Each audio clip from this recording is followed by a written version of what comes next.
Drop it.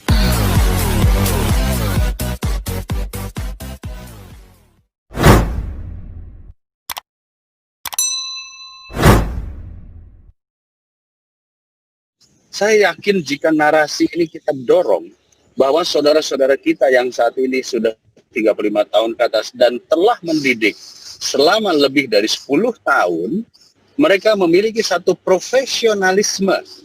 Mereka memiliki pengalaman untuk memberikan pendidikan yang jauh lebih penting adalah pendidikan karakter. Mereka yang mungkin sudah puluhan tahun, belasan tahun, bahkan mengajar yang saat ini sekarang menjadi guru-guru muda. Tiba-tiba mereka harus ikut tes barengan sama adik-adiknya atau anak-anaknya. Saya bisa memahami itu. Kita dukung agar mereka ini yang sudah berbakti lebih dari 5 tahun atau 10 tahun untuk tidak perlu melalui tes. Cukup memiliki yang disebut sebagai verifikasi dari sekolahnya. Karena sekolahnya yang paling tahu. Kita paham orang kalau sudah lulus tes, tapi belum tentu memiliki jiwa pendidik. Saya secara pribadi sangat mendukung apabila saudara-saudara kita ini yang guru honorer 35 tahun ke atas, yang sudah memiliki pengalaman lebih dari 5 tahun atau 10 tahun, itu tidak perlu ikut tes.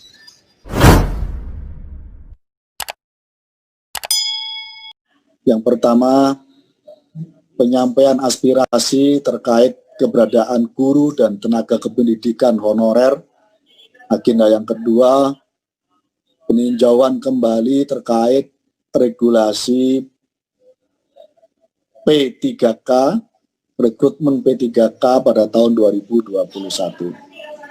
Ada hal yang menarik yang memang dalam konteks ini merupakan perjuangan dari Komisi 10 dan komisi-komisi lainnya, yaitu memperjuangkan tenaga honorer, khususnya untuk tenaga-tenaga honorer teknis. Dan saya ingat 2 tahun yang lalu, saya pada saat di Komisi 9 memperjuangkan tenaga honorer untuk tenaga medis.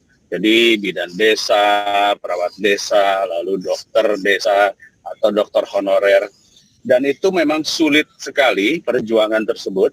Namun kami memberikan narasi yang begitu kuat kepada pemerintah bahwa masalah usia 35 tahun atau di bawah 35 tahun ini bagi tenaga medis, justru ketika mereka usianya sudah senior, itu pengalamannya menjadi lebih baik dalam menyelamatkan nyawa orang, dalam memberikan pelayanan kepada masyarakat. Itu, dan akhirnya ada 35.000 tenaga kesehatan, bidan desa, perawat desa, dokter desa, dan lain-lain, ya termasuk mantri, yang diangkat menjadi PNS, termasuk 2.000 lebihnya itu adalah 35 tahun ke atas. Jadi artinya, teman-teman Komisi 10, mungkin ada Ibu Ketua, Pak Ketua, semua, saya yakin jika narasi ini kita dorong, bahwa saudara-saudara kita yang saat ini sudah 35 tahun ke atas dan telah mendidik selama lebih dari 10 tahun, mereka memiliki satu profesionalisme.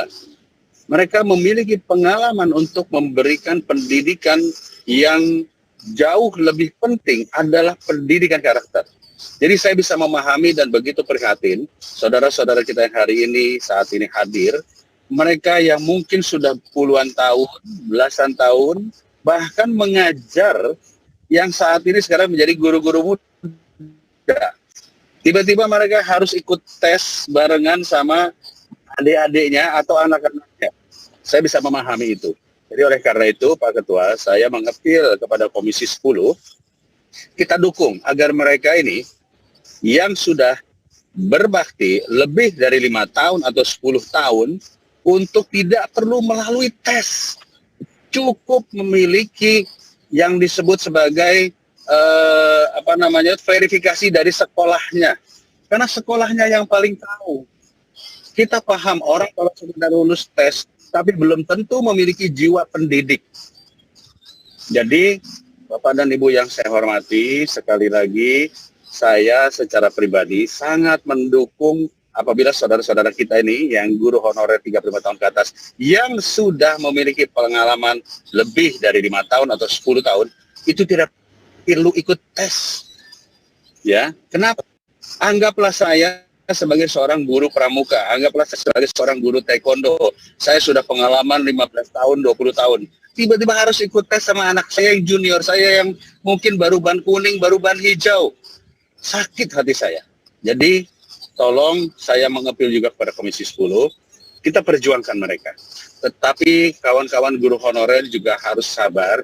Di tengah pandemi saat ini, anggaran negara terfokus kepada penyelesaian vaksin, terfokus kepada penyelesaian masalah kesehatan. Jadi kita pun juga harus sabar. Kita akan berjuang bersama-sama. Saya yakin Ibu Heti, Pak Fikri, Pak Saiful Huda, semua anggota Komisi 10 sepakat. Kita akan ngomong dengan Komisi 2, kita akan ngomong dengan Komisi 8.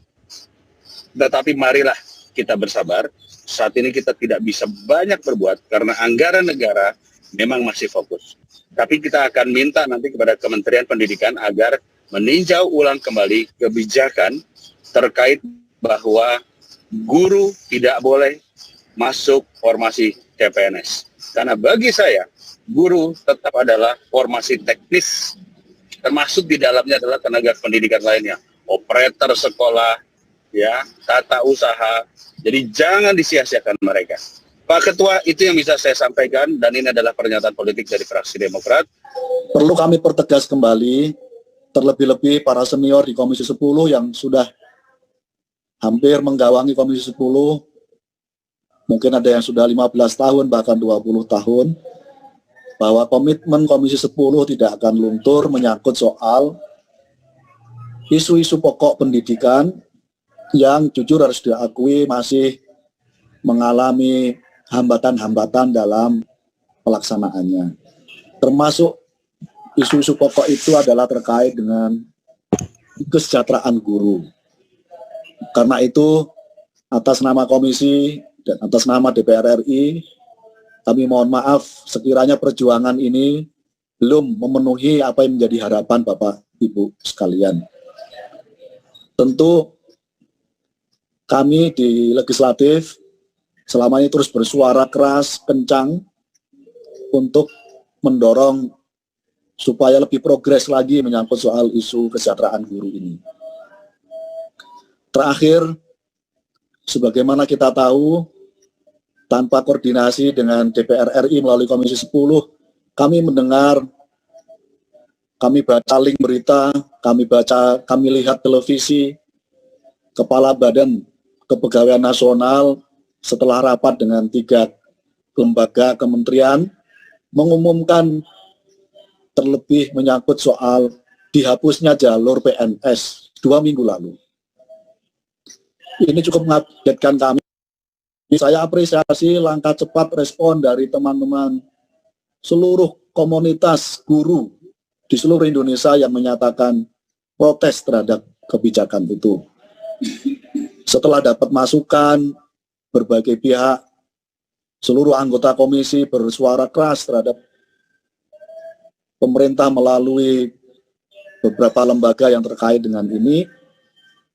Kami dapat konfirmasi walaupun ini sifatnya masih lisan dan diumumkan secara publik, kami perlu sampaikan pada forum yang baik ini bahwa jalur PNS untuk guru tetap ada. Jadi isu terkait dengan penghapusan sudah tidak ada lagi. Nah, karena itu kami ingin memastikan ini dalam forum-forum berikutnya melalui Kementerian Kemendikbud RI. Isu yang kedua dalam pengantar ini yang kami ingin sampaikan adalah menyangkut soal masih ada 3 hal yang mengganjal bagi kita semua. Yang pertama adalah isu terkait dengan skema pengangkatan guru yang berkali-kali tidak sesuai dengan kebutuhan. Isu yang kedua adalah soal pemerataan guru. Banyak guru yang numpuk di tempat-tempat yang semestinya tidak perlu ketika distribusi pemerataan guru ini bisa berjalan dengan maksimal. Isu yang ketiga ini dari hulu sampai hilir menyangkut soal kompetensi guru, dan mohon ini bisa kita insafi bersama, memang jujur harus diakui, isu terkait dengan kompetensi masih menjadi persoalan kita, baik pada konteks jenjang pendidikan guru maupun pembinaan yang semestinya secara intensif dilakukan oleh pemerintah. Yang paling hangat terakhir adalah menyangkut soal kebijakan rekrutmen 1 juta P3K. Komisi 10 sudah menyampaikan berkali bahwa kebijakan P3K yang semestinya diberlakukan khusus spesial untuk guru 35 plus harus mempertimbangkan aspek pengabdian terkait dengan ini. Ketika guru yang sudah berpuluh-puluh tahun perlu diafirmasi langsung diangkat. Dan beberapa kali RDP seluruh anggota komisi saya sampaikan pada Bapak Ibu sekalian, menyampaikan suara ini bahwa lebih bagus skemanya adalah pengangkatan bukan seleksi. Karena yang ketika pengangkatan isunya, itu artinya seluruh guru yang mengabdi sudah 5 tahun, 10 tahun, 15 tahun, sampai 20 tahun, mendapatkan afirmasi dari pemerintah untuk diangkat langsung. Baik yang non-kategori maupun yang masuk kategori K2 itu. Ini sedang terus kami komunikasikan dan saya dapat konfirmasi dari Kemendikbud penutupan seleksi P3K yang semestinya pada tanggal 31 Desember kemarin dipastikan diperpanjang. Dan saya belum dapat kabarnya sampai kapan, semoga bisa diperpanjang paling tidak sampai akhir Januari. Karena sampai hari ini kuota 1 juta belum terpenuhi sepenuhnya. Nah, karena itu sambil menunggu perpanjangan ini, saya kira tetap Komisi 10 punya komitmen yang kuat, harus ada afirmasi bagi guru honorer yang sudah mengabdi lama. Ini butuh political will yang kuat, butuh effort yang kuat untuk meyakinkan kepada BKN, kepada Kemenpan RB, kepada Kemendikbud menyangkut soal butuh afirmasi terkait dengan ini. Karena itu Bapak Ibu sekalian, RDPU pada kesempatan ini menjadi penting karena ini menjadi bagian dari mendorong terus kepada pemerintah bahwa betul-betul di lapangan perlu ada afirmasi dalam rangka kebijakan menyangkut soal rekrutmen pegawai pemerintah P3K ini. Yang menjadi titik fokus tujuan saya menjadi itu the point kita menjadikan pendidik dan tenaga kependidikan memiliki status kepegawaian yang jelas, di mana selama bertahun-tahun teman-teman dari guru maupun tenaga kependidikan ini dari yang non ASN tidak mempunyai status yang jelas. Kemudian yang kedua adalah memperhatikan kesejahteraan pendidik dan tenaga kependidikan selama masih berstatus non ASN. Yang ketiga adalah mendorong secara total revisi Undang-Undang ASN agar dapat disahkan sesuai dengan asas keadilan, kemudian agar regulasi untuk tenaga pendidik dan pendidikan khusus untuk non-ASN yang mengabdi lebih lama menjadi diperhatikan. Nah, sampai sekarang untuk statusnya itu tidak jelas dan untuk pekerjaannya pun beban maupun resikonya sama dengan yang PNS.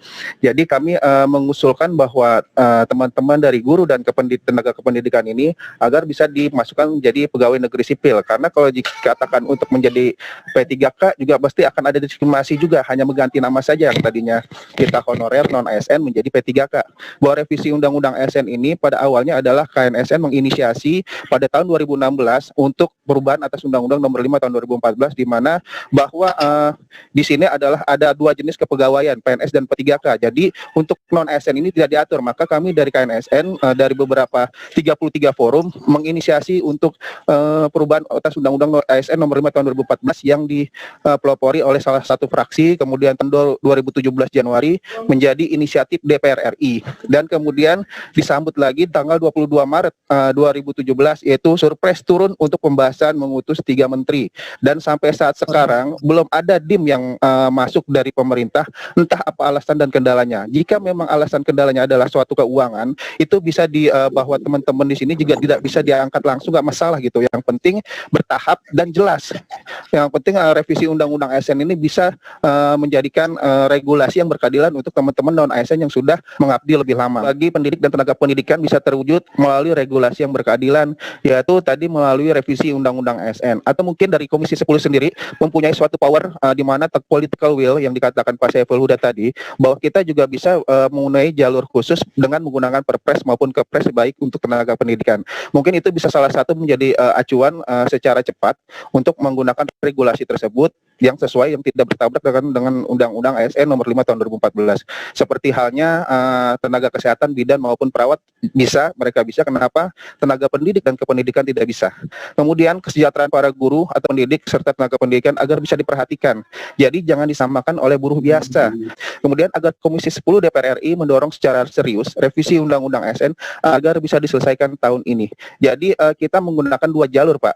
Jadi kebijakan secara parsial itu dengan perpres atau kepres, mendorong secara political will, kemudian dari DPR RI sendiri Komisi 10 agar bisa terus mendesak secara terus-menerus revisi Undang-Undang ASN agar bisa diselesaikan pada tahun ini, tapi dengan syarat bahwa ini harus berkeadilan untuk revisi tersebut. Kemudian berharap Komisi 10 bisa menjalin komunikasi yang berkesinambungan dengan organisasi yang fokus terhadap nasib dan tenaga non ASN, khususnya di bidang pendidikan yang dilakoni teman-teman semua dari DPR RI di bidang pendidikan. Mungkin suasana kebatinan itu sangat terasa bagi saya, apalagi tadi dengan bahasa yang disampaikan, sampai-sampai ada yang guru honorer itu dapat gajinya cuman tunjangan cuman 100.000.